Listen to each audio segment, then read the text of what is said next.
Salut les amis, frères et sœurs et ceux de la francophonie. Nous continuons notre réflexion sur les traces de Christ au travers de ce texte que j'aimerais vous partager avec vous. Mais avant cela, je vais vous faire une petite citation. La Bible est votre carte pour vous éviter le naufrage de la vie, pour vous montrer le port et le bon port, en nous montrant comment l'atteindre, en évitant les récifs, les bancs de sable et les rochers. Beaucoup de gens, ayant méprisé la Bible, ils se sont retrouvés échoués sur les bancs de sable de la vie.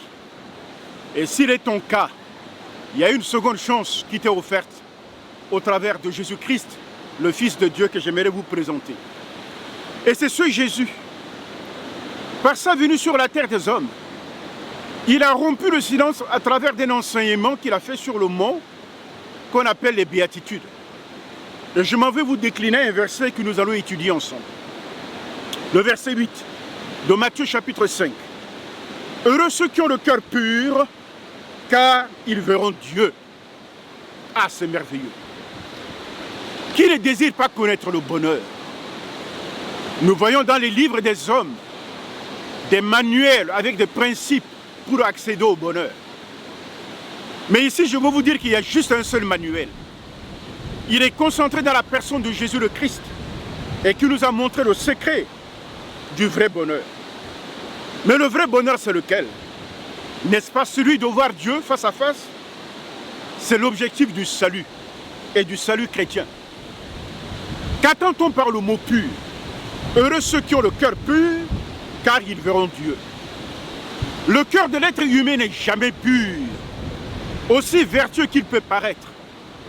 Parce que l'âme humaine, elle est trop profonde. Le cœur humain, il est trop profond. D'abord, le mot cœur, quand on l'entend en français, ça fait allusion à l'organe qui pompe le sang. Mais le mot cœur dans le domaine spirituel, dans le langage de Dieu, c'est un mouvement de pensée, un état d'esprit, un changement de la manière de voir.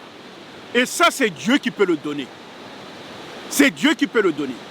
Il ne donne pas la repentance. La repentance, c'est le fait de changer de direction. C'est de refuser de vivre comme une vie passée et de repartir avec Dieu sur les bases nouvelles, avec de nouveaux principes, de nouvelles règles. C'est ça que la Bible veut appeler « heureux celui qui a le cœur pur ». Ici, le mot « pur » n'est pas synonyme de ce qui est clean ou de ce qui est blanc. Même si ça fait allusion en arrière-plan cela, à la pureté. Mais la pureté dans le contexte ici signifie un cœur entier, un cœur qui n'est pas partagé, un cœur qui n'est pas entre Dieu et le plaisir du monde, un cœur qui n'est pas partagé entre les religions humaines. Mais le cœur ici entier, c'est le cœur qui est dédié à Dieu. Parce que Dieu n'aime pas un demi-cœur. Donnons son cœur à 99% pour Dieu, c'est synonyme de la négation. Dieu veut nous voir entiers.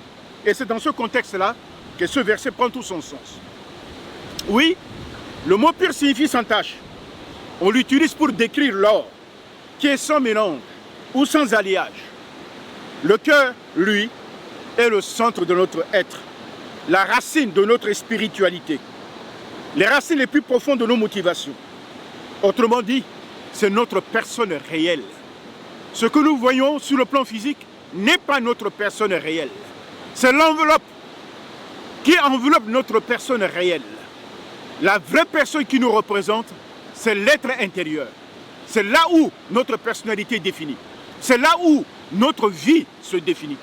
Oui, la personnalité d'un être humain, c'est sa spiritualité réelle.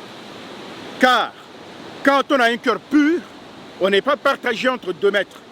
On n'est pas partagé entre deux intérêts. Quand on a le cœur pur, on est tout entier à Dieu. Car la Bible a dit, nul ne peut servir deux maîtres à la fois. Soit il haïra l'un et il aimera l'autre. Entre le monde et le ciel, quelle est ta préférence? Entre Satan qui est le prince de ce monde et Jésus le Christ, qui est-ce que tu veux pour maître? J'ai juste un conseil à te donner. Accepte Jésus, le maître. C'est un maître qui est doux. Il a dit, venez à moi, vous qui êtes tous fatigués et chargés par la vie, je vous donnerai du repos. Le joug que je vous donnerai à porter sera doux. Le fardeau que je vous donnerai à porter sera léger. Alors, si tu es ployé sous les fardeaux de la vie, si tu as été battu par la vie, il est temps que tu reviennes au Seigneur. Si tu as échoué sur le bord du chemin de la vie, reviens à Jésus-Christ. Lui, il te définira une vie nouvelle. Celle-ci sera pleine de joie et de bonheur. Alors là, tu auras l'occasion de rentrer dans la félicité éternelle et tu verras Dieu un jour face à face. Soyez bénis, chers amis. Ce message est pour vous, cette petite capsule, juste pour nous aider à réfléchir et à trouver la bonne direction dans ce monde où on ne sait pas où est sa gauche, où est sa droite. Soyez bénis dans le nom de Jésus, notre Seigneur bien-aimé. Amen. C'était votre ami Samuel Kabou.